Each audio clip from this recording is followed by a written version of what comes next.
What's up, guys? Brett from VertiMax, part of the business development team. I wanted to show you guys today a couple more drills you can do with the VertiMax Raptor. Whether you have it attached on your squat rack, mounted to a wall, attached to a fence, or if you have a portable mount.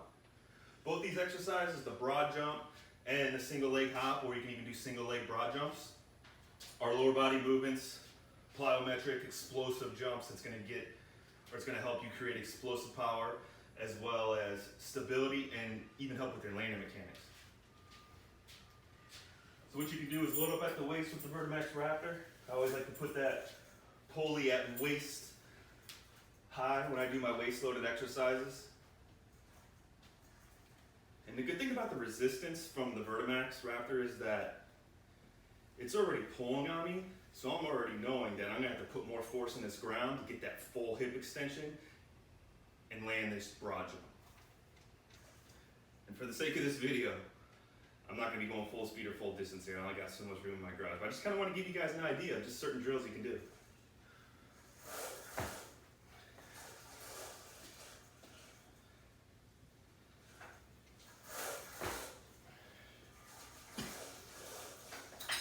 Another drill you can do is the single leg hop or single leg broad jump. This is more of an advanced drill. Obviously, if you have athletes or kids that can't even squat or hinge or RDL, you don't want them really doing any single leg work till they can do that. There's obviously regressions to everything, but do your single leg.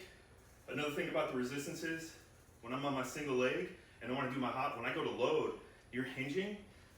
The belt, the Raptor, with the resistance around my waist is actually going to help me get that optimal hinge, because it's forcing me to get down in that stance that I want to load, and I got to force my hips and my core to stay tight to feel this resistance on my waist so I can get optimal explosion when I go out on one foot. Once again, don't judge my jumps, just kind of giving you guys a little creativity here.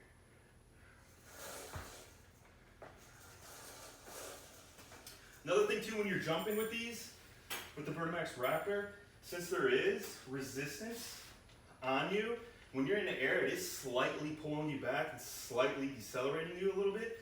So that impact on the ground is going to reduce, which is great. It's almost like a deloading on the ground.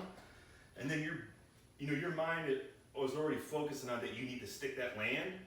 So with the resistance on your back, and then you're jumping, you're forcing your body to almost stick that landing without yanking you back. Of course, you can do these drills with regular bands. Nothing wrong with that, just that you can only go so much distance.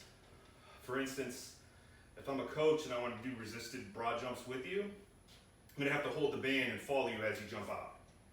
The VertiMax Raptor, these bands go 20 yards. If you have the room in your gym and it's on a squat rack, you can go the full 20 yards if you wanted to. Same thing with if you're on the field, if you're doing like single leg hops or anything like that. What's great about that is you can do the single leg hops without anybody holding the band and without that resistance increasing where it's pulling you back. Because you can only go so far with the regular band. And then as your athletes do get better at this drill, whether they're doing the single legs or the broad jumps, you can start chaining them together, which is great because it's going to help them with their explosive power. But not only that, is they're going to get better and they're going to have less ground contact, which we all know is the fastest athletes in the world have the less ground contact because they're just so explosive and powerful. These are two drills that actually help with that. Well, guys, I hope I kind of sparked some creativity in you with the VertiMax Raptor. If you guys got any questions, feel free to comment, or anytime you can email me or look at my Instagram. Thanks, guys.